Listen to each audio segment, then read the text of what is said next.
everyone, it's Elo. I hope that you're doing well. Today, if you can't tell by the loading screen already, we're going to be working through my first gameplay of classic World of Warcraft.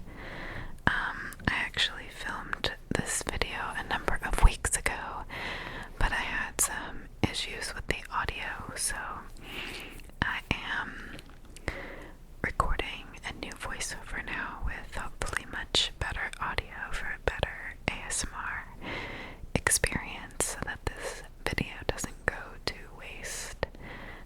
So at this point, I'm here at the loading screen getting ready to create my character. I had initially planned to make an alliance character because my very first time playing WoW, I was a gnome rogue, so I kind of wanted to relive that in a way, but I'm playing with Rich, and he made a horde character that he was already invested in, so I'm just going to level both. But at this point I was creating a horde character, which has been my sort of focus so far. I decided to make a priest because I knew that I wanted to either heal or tank. Since Rich is playing a mage, and I wanted us to be able to easily get groups, or have a chance of being in a raid if we wanted to. So I decided ultimately to go with a priest for a lot of the utility reasons, I guess, and I don't know, it just seemed like it would be fun. I think being an undead priest is just kind of cool. If I was going to be a warrior, I think I would have wanted to play a different class. Actually, the gnome that I made is a warrior, so I guess I was just kind of doing the opposite of that.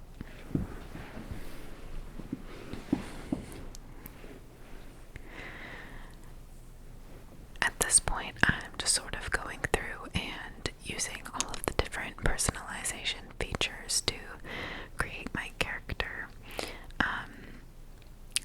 I think that the sort of like Marge Simpson hair is the best option, so I went with that and chose some colors that I thought are really suitable for an undead.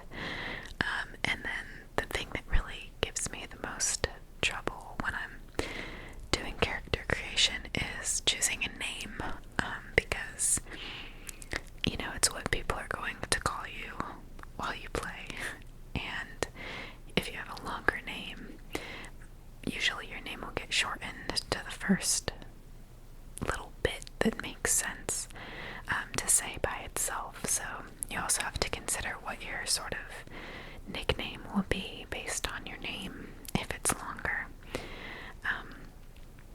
I tried a number of names before I finally was able to settle on Calixta, which is what this wonderful undead priest turned out to be, and I'm actually really happy with it. But I really think I spent like close to an hour trying to figure out what to name her, so I didn't want to waste time showing all of that. It's not a very riveting part of the experience, but I really did enjoy being able to see the initial user interface again, and just to remember the options, how few options there really were, and to see the graphics again.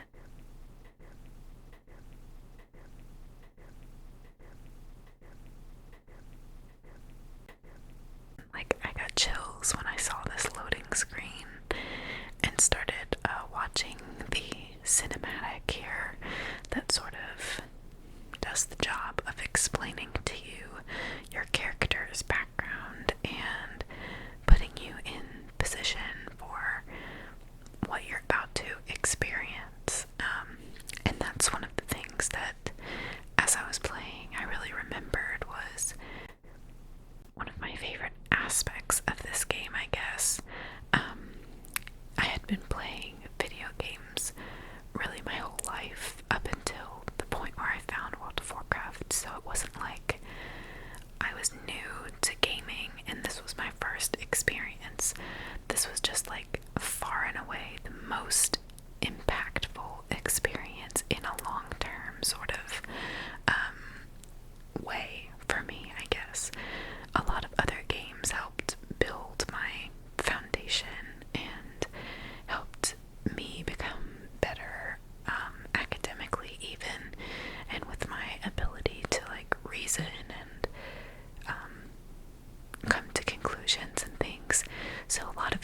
voiceover that goes along with it still like affects me to watch it. I just think the level of detail that this game provided was so much more than anything that I had ever experienced before. And you can see here again the classic spell bar, which comes equipped with your few starting spells. Your number one is your attack button, which really isn't necessary to keep on your bars because it's the same thing as right-clicking your enemy. It's just like your basic attack move. And eventually I will rearrange my bars and get rid of that, but in the beginning I tend to keep it just because it keeps me kind of occupied and not feeling bored while I'm fighting things.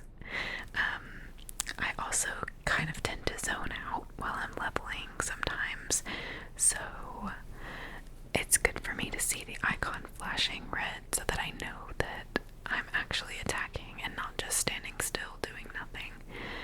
Believe it or not, I've done that a lot, so I've learned my lesson and I kind of just keep it there for the first little bit. But I do like to kind of start maneuvering my bars and my spells and setting up keybinds immediately. Literally, like right out of the gate at level 1, I try to start deciding what buttons I want and what keybinds are going to be useful for me. I kind of, since I played the game for like 12 years, over time I developed a strategy that sort of works for me in terms of where I put certain spells. So across all of my characters, I tend to put similar types of spells relatively in the same place on my bars and sometimes with the same keybind. So like if I have a dispel or a purge or a cleanse, I always put that as shift 3 every single time because it's what I'm used to, and my interrupt is always shift E and my trinket is always just regular E, things like that. And when you get used to it, a pattern like that, and your brain and your muscles remember it, it makes it really easy to jump from one character to another, because even if you take a second to kind of refresh yourself about what exactly your spells are on that character, you still generally know where you're going to need to find your certain types of spells. I don't know, it's just an organizational thing, I guess, and completely up to personal preference.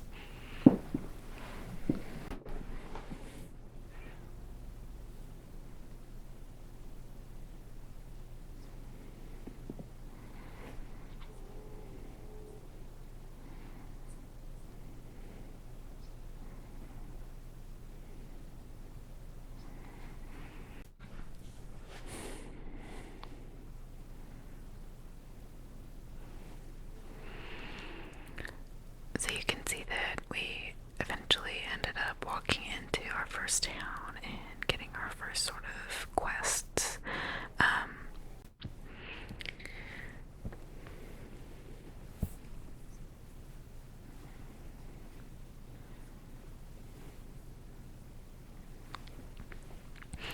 So in this starting area, which is one of my personal favorites and another reason why I decided to choose an undead, I really prefer this questing zone to a lot of the other ones, starting area options. But everyone here, as you might be able to tell, is an undead. So the way that this game is set up is that your starting area, the place where you are just a level 1, you have the least amount of experience and knowledge that you'll ever have as a character. These zones are meant to help you progress, of course, and level forward and learn your basic spells. So they're fairly easy.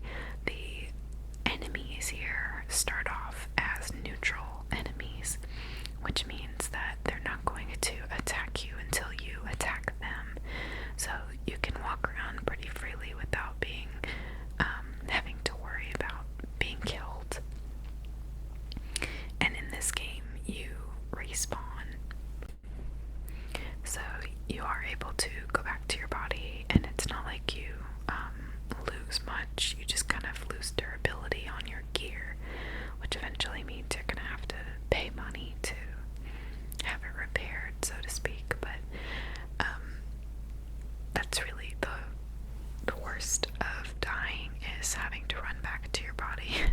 It's very time consuming, depending on where the graveyard is, because they're not super abundant and you don't run that fast, although you can run across water when you're dead, whereas when you're alive you will swim through it, which is even more time consuming. So there are small perks, but generally speaking,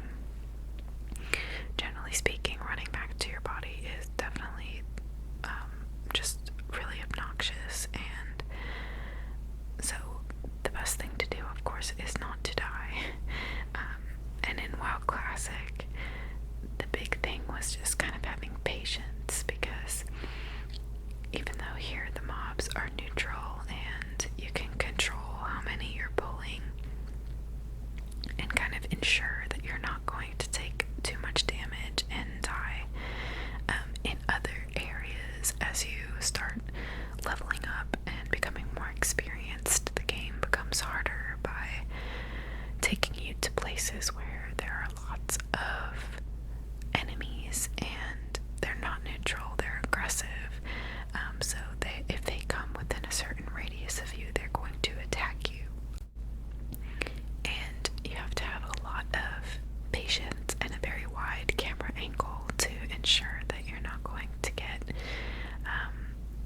accidentally in trouble with mobs that are just kind of walking around and happen to stumble into your general vicinity if you're already fighting another enemy.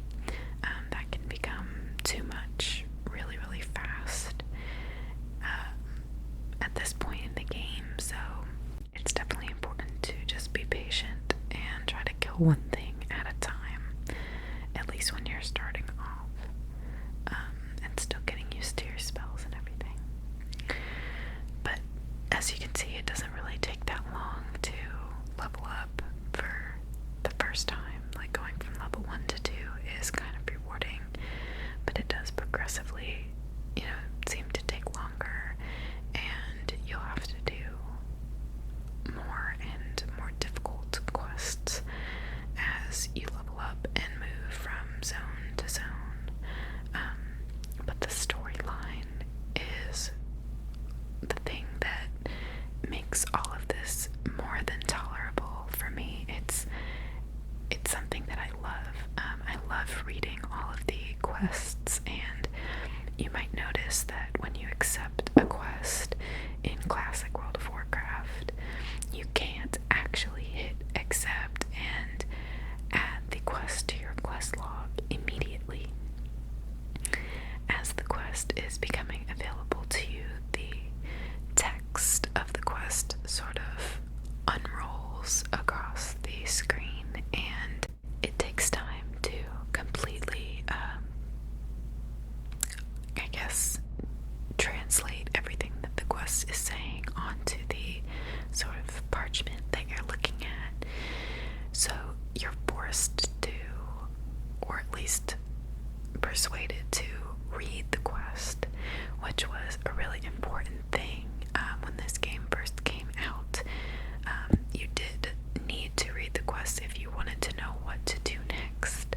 There weren't add-ons right away, things to help you know where to go exactly right off the bat.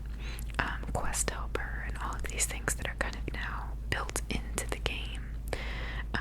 Part of what made this game very interesting and compelling was the fact that you had to use your brain and you had to sit there and read what was going on. Oh, okay, there are these blighted zombies that are messing up the town square, and we don't have people who can go attack them. So, if you're a brave soul, you go attack them. And while you're there, Farmer Joe wants you to pick up 8 sacks of spoiled grain, and whatever. You become a part of this world and this community, and there's really so many great storylines that are tucked in to these larger overarching storylines that have ended up pushing forward different expansions lands and different continents and new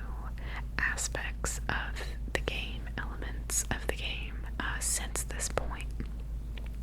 So even though like we've kind of forgotten about it, or most people have forgotten, I would say, the questing and the lore is really what makes this game as magical and amazing as it is. So I've never been one to be annoyed with that aspect of it. That's what I think is cool about it, and that's part of what I've enjoyed playing again, I guess, in this non-modified world of Warcraft. It's been really fun, even though I do remember most of the quests. Some of them I've actually had like a strong gut feeling about, and they're usually quests that have fucked me over in the past, and even though it was like over a decade ago, I still remember those little annoyances, because sometimes it would take me like an hour to figure something out for the first time, and I don't know, I guess, like I said, that's just what I really actually enjoyed about this game, was the challenge. So it's been fun to kind of experience that again, and to have to look over my shoulder and worry while I'm questing if, you know, a rogue patrolling mob is going to ruin my day and mess me up while I'm trying to do something.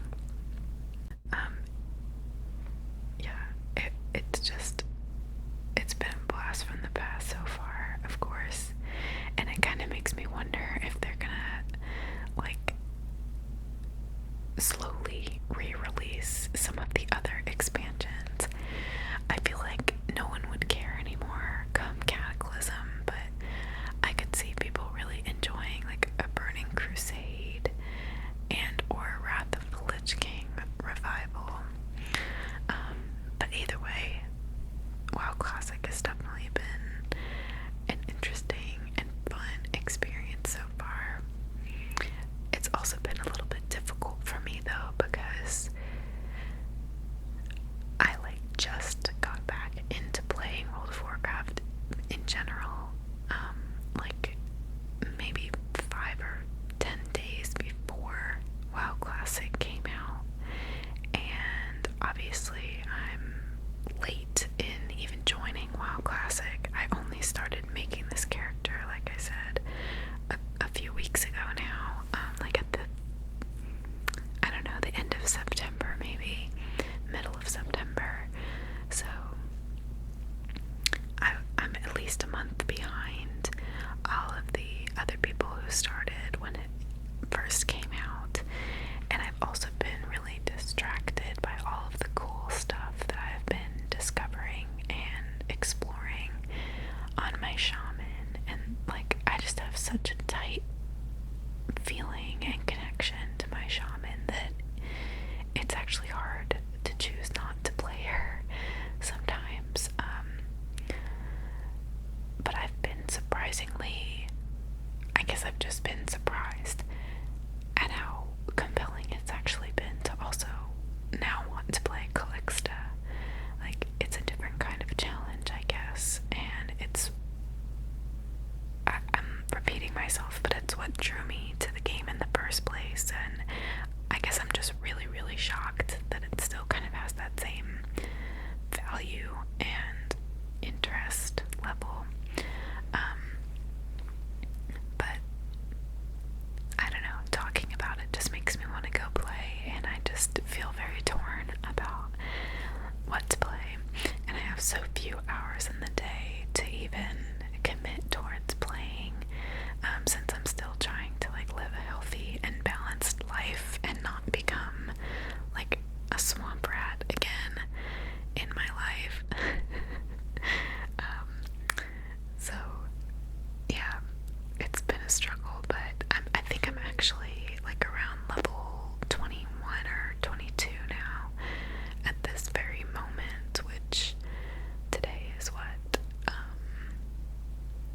October like 15th, I think. So I've put in, some time, but I'm still not even close to level cap. And I know they've already like come out with Dire Maul and all this stuff, so I know I am so far behind still, but it's been fun nonetheless. Let's see, so a lot of the beginning kind of things that you do other than questing have to do with your professions, and I think that it's really important to get into your professions as soon as possible. And this is for primary and secondary professions. So if you're unfamiliar, on each character that you create, you are allowed to have 2 professions, and you can think of these as like your jobs. So me, I am a YouTuber and a writer/editor in real life, and my character is a tailor and an enchanter. So she can make certain items, garments, cloth, armor and things, bags, or she can add helpful spells to different parts of gear. Each of your characters can choose 2 of these main professions, and they include enchanting, tailoring, mining, engineering, alchemy, herbalism. I can't remember if anything else was released at this point in the game's history, but you can pick 2 of these main professions, and then you also get 3 sort of secondary professions, which are cooking, fishing, and first aid. And everyone can participate in these 3: cooking, fishing, and first aid. And even though they can be time consuming, I highly recommend that you do what relaxes you and put some time into the professions if you want to be successful in this game and make some money pretty fast. Because your professions first aid is important for PvP and PvE purposes, along with questing. Having bandages, especially if you're doing like arenas or battlegrounds, it's just clutch. It's really critical to be able to heal yourself in combat. There's no reason not to do that. Secondly, with fishing, you can sell things that you catch, so that's free income, and you can use them as ingredients to level up your cooking. And then cooking, becomes very important as well, because you can provide yourself with useful stats and sell that food to others for raids, battlegrounds, etc. It's all money making eventually if you really put the time into it. I think it's annoying to have to go back to starting areas and level these things up like later on in the game, so I like to train them as soon as possible and put time into using them as I go along. So like as I'm questing, I'll stop at a lake and force myself to fish for X amount of time, and then move on, because if I do it in short little bursts like that, it's not as bad as having to go back and grind it all in one fell swoop. I also do the same thing with like my weapon skills and stuff. As I'm at a low level, I take off my weapon and I train my unarmed, so like punching. I use like anything I have, like a wand, mace,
very slow leveler usually because I'm like sitting there reading all the quests and working on my professions and stuff, but I'm also never stressed. Like, I'm having such a good time. I have so much fun when I play this game because of that. I feel like a lot of people get very angry sometimes when they're playing, especially if they're dying over and over again, or, not having the patience for a drop or something, and I never get like that. I think part of the reason why World of Warcraft has always been so addictive for me is because it's so much fun for me. Like, I never have a bad time. So that makes it easy, I guess. I also remember as I was leveling being very, shocked, I guess, by the look of the landscape in the game now. Looking back at it, it seems almost a lot more barren than things are now. Like, the graphics are, of course, a little less advanced, but I mean, WoW has always had its classic kind of style with its art, and even though the graphics have gotten better by, 1,000-fold, it's still its own style. Like, that you're looking at World of Warcraft when you're looking at it. I guess as with a lot of games, but I just feel like the aesthetic has remained the same, even if the graphics have kind of gotten an upgrade. But one thing that it seems really obvious that they've changed is that the mob density and just kind of the way that they set up zones. Like, you can run so far here on foot and not really see that much. Like, just some scattered mobs here and there. No real, it's not as intricate, I guess is what I'm trying to say. There's not as many idols and little camps and tents and just things along the way to add to the story. Different kinds of bugs and birds and random things floating, and there's just a lot more shiny and ooh, look at that kind of stuff now, I feel like, in the game than there was before. It's a lot more bare bones, I feel like. Kind of just has a simple feel to it, and you're there for your objective, which again is just kind of, it's fun to look back at, and it's fun to see that again and compare it. It really feels weird in the brain to see how things were versus how things are now, and to realize that I was there for all of that evolution of this game. I've been there through every change, every patch, every update that changed icons and graphics and character capabilities and spells, and just so much has come so far and changed so dramatically. But what they used to kind of do was only really have a lot of mob density in areas where you had to go there for a quest. So in this beginning zone, all of the areas that are Scarlet Monastery camps that have quest objectives at them, they're loaded with mobs. You go there and you're gonna have a hard time because there's so many, and then on top of that there are ones who are walking around and just there to cause trouble intentionally. So it's a hell of a lot different than having equal coverage everywhere, and one thing that you dip in and dip out and do in some certain area. You actually have to be tactful and take your time and look around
contact with anymore. Like,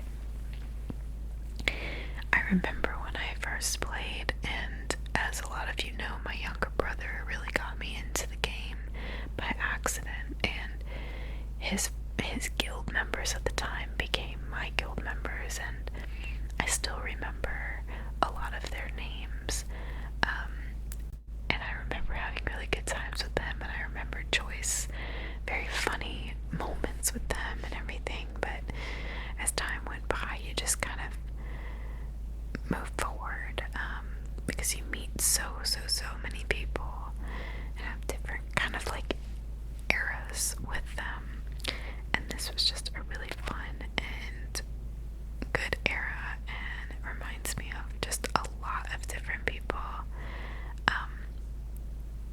It kind of even reminds me of some people who I worked with at one of my first jobs, because we went back and made characters all together. So they definitely did a good job with the nostalgia factor, because everything is literally exactly the way that it was before. I don't know why I was expecting anything different, but I guess just a part of you can't fully comprehend that everything really is how it was. You know, you're like, oh, there's none of this, there's none of that. Like, no, there's not, because there wasn't, and you're playing the actual, like, burst version that was released of this game. So it's cool. I think Blizzard did a good job with bringing this back. I think it was a good idea and a fun idea, if nothing else. And I'm definitely excited to relive some of the like really cool things that happened in vanilla that were never able to be kind of replicated ever again. It's so cool to see like old Orgrimmar as it was. I've probably said this like 6 times, but I really forgot about the bank, the auction house or whatever, being like right there in the center of Org, and how people would stand on the roof when they were waiting for like battleground queues to pop and stuff. That was just such an iconic place to be, and I remember how upset I was and how upset everyone was when that was taken away. And when Orgrimmar was completely remodeled, it was like drastic and upsetting at first, but then it became another really cool city, and I actually really like current day Orgrimmar also. But there's just something so crazy about being back in old Orgrimmar that I really can't get over, or still haven't yet anyway.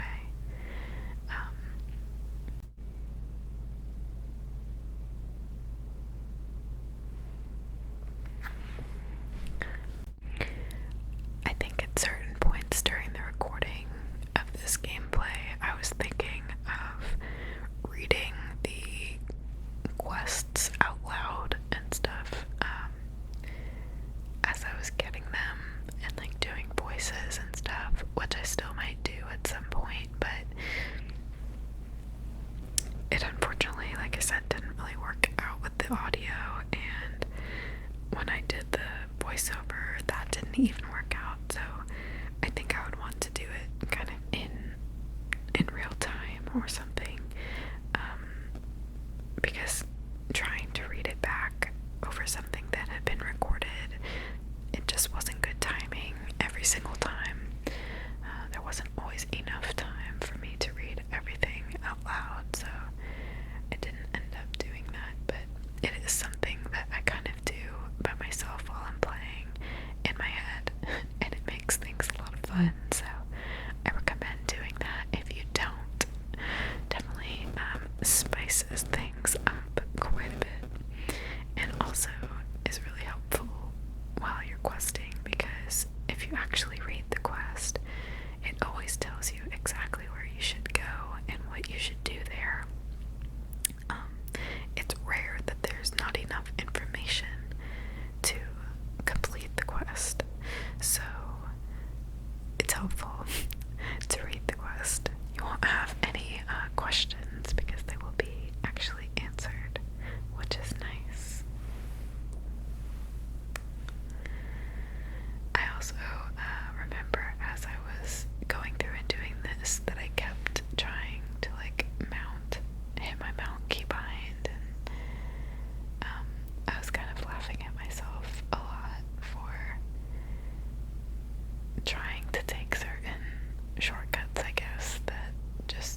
sights in this game. Like, one of my favorite is walking over like a wooden bridge or wooden steps, especially if you're on a horse type mount or something with like hooves. Even in shoes, like, they have just such good sounds for these kinds of things, and the crackling fireplaces sound really nice, and a lot of their different areas have really choice sound clips to them, so I definitely want to go through and kind of create a nice assortment of them, maybe without even talking at all, and kind of just have those nice sounds to listen to. I think that would be pretty cool. I don't know what I would put over it though. I don't know if I would want just like the video of me creating that sound, because my character might just look weird and it might not increase the relaxation necessarily, but maybe I could do some sort of slideshow or something of whatever that sound is, like screenshots of the sound, what's making the sound as it's happening. That could be kind of cool, I guess.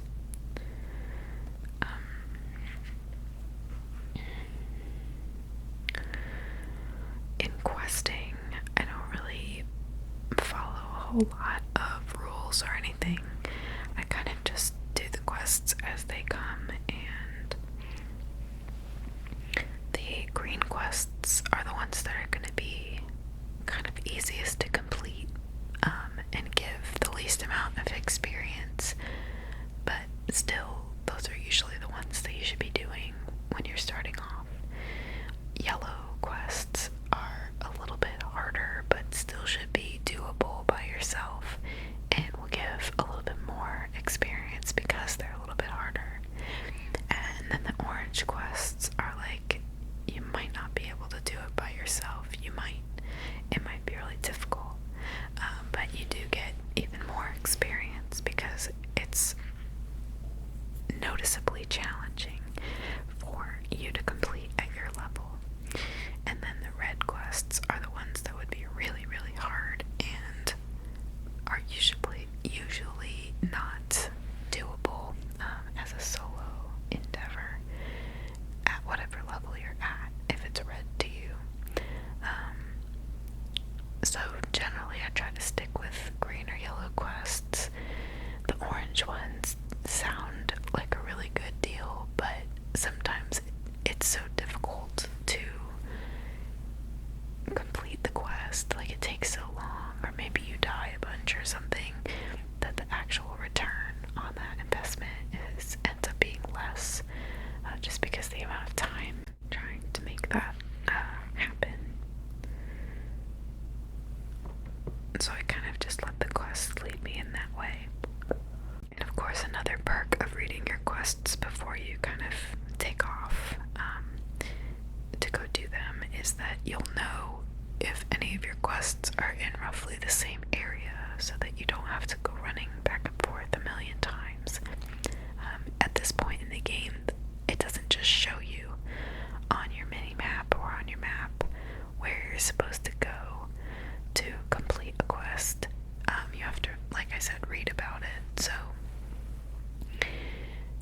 you can often miss things. You go to one area and think that you only have one quest there, and then 30 minutes later when you're on the other side of the map, you might realize that you had another quest right in that same area that you were before, and that can be really frustrating. So I try to get a kind of general idea of where I need to attack and for what before I head that way.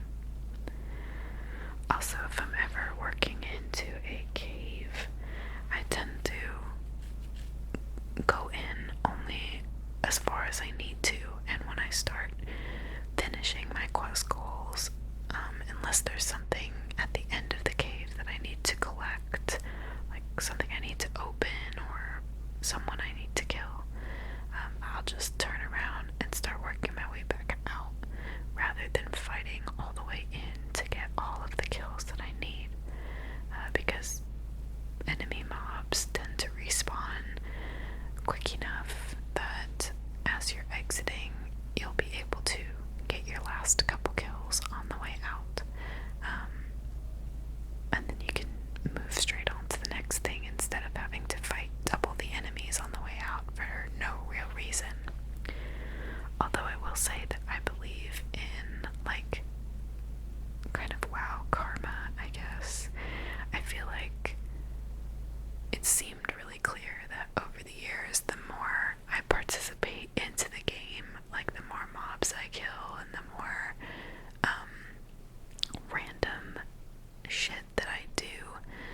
more reward I seem to get.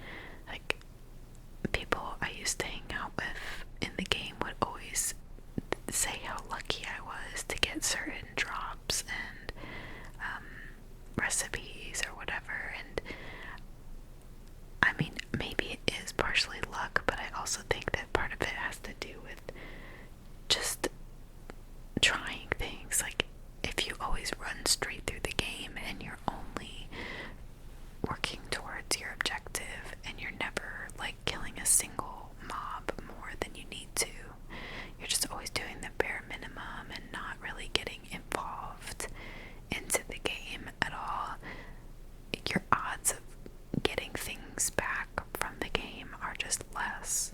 Like, I don't know if that makes perfect sense, and it sounds stupid when I say it, but it always seemed to be something that would baffle the people who I would play with.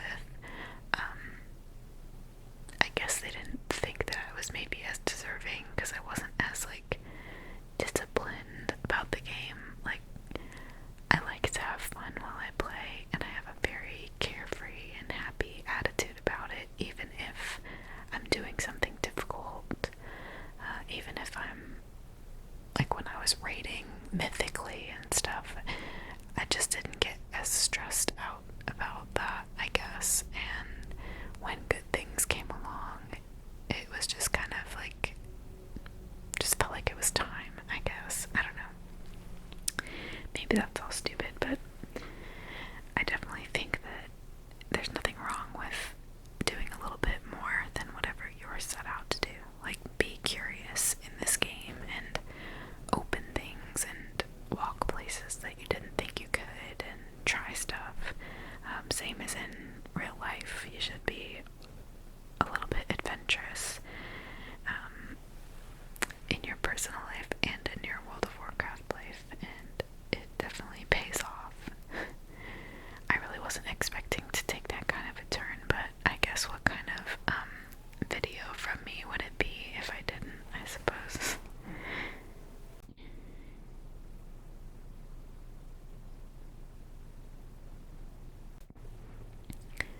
Sometimes it's actually been really hard not to have access to gold, especially.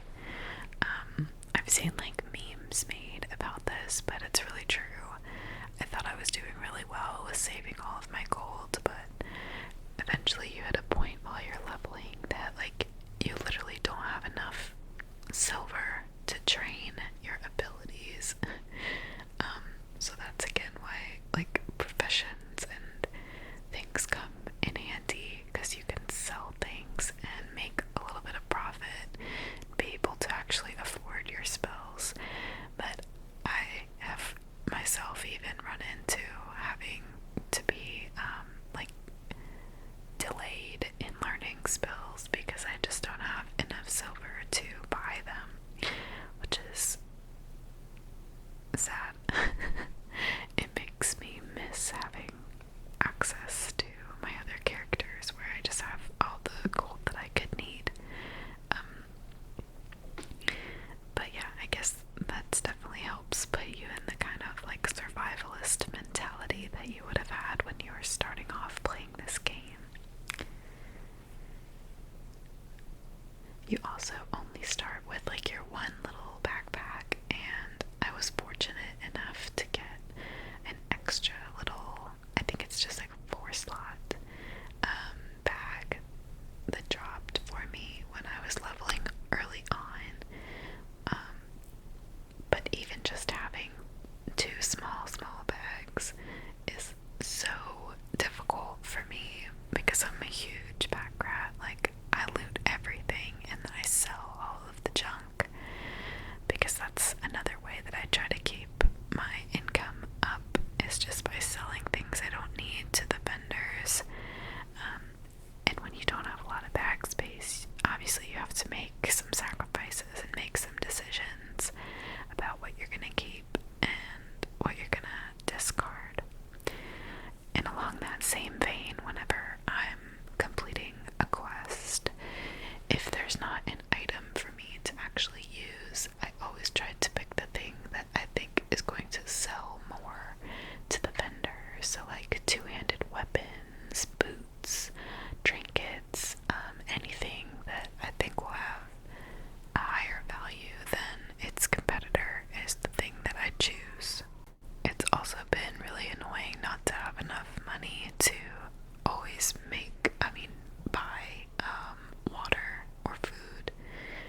fun experiment, maybe a little bit of a dangerous one because it's a little unrealistic in the general scheme of things, but I guess again that's another reason why this game is just kind of magic.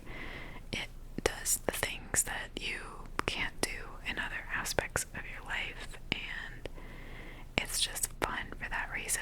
So I'm glad to be kind of playing it again and participating again, seeing how things go, and just having fun with it. And I'd love to hear if you are playing now, if you played in the past, what you like about it now, or what you liked about it then, if you've noticed any changes. I'm definitely equally as interested in people who maybe didn't play the game when it first came out and who are trying it now. Like, what do you think? Do you feel like it's cool, not cool? Like,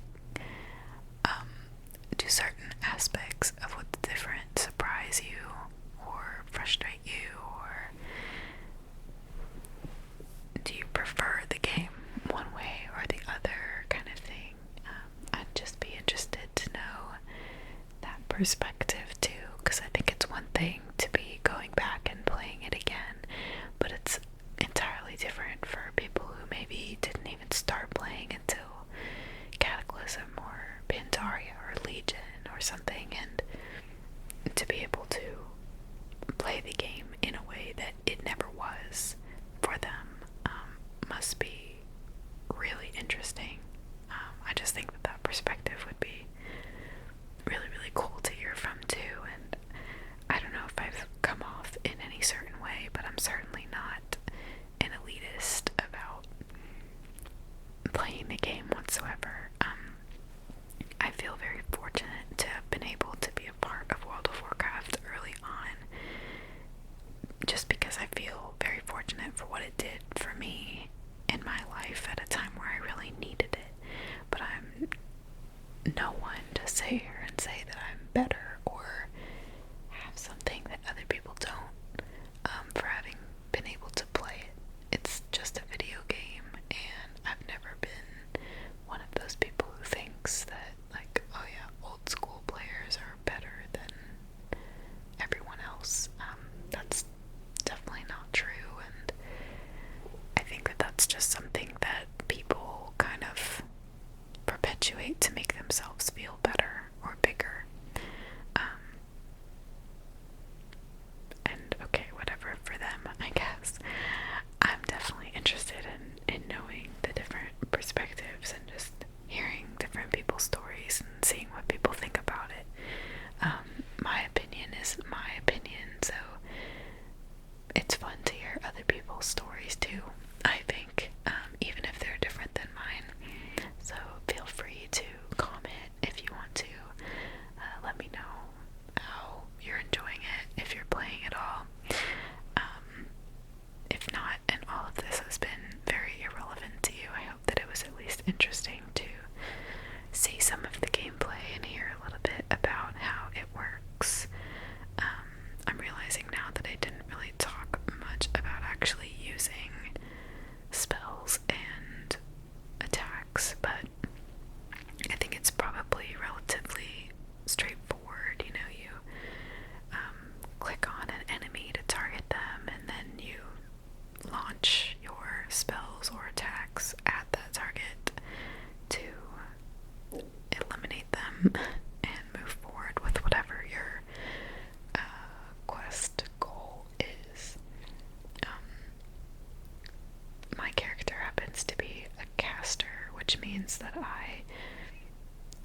that little bar comes up that shows that I'm casting a spell, taking time to kind of conjure the thing that's going to injure my opponent, whereas some other classes are melee classes that use weapons and direct attacks, like a weapon strike, a sword slash, a punch, whatever, to hurt their opponents. So aside from that, though, it's all pretty straightforward, and even between those things, you're hitting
your life, flag football kind of type thing. You can think of some of it, or capture the base, things like that.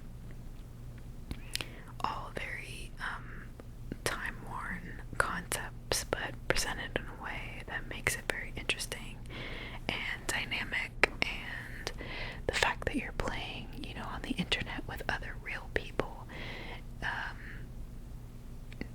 makes it that much more unpredictable. Sometimes not for good, you know, there are just bad people out there, of course, but sometimes it's really fun and funny to experience these things with other people.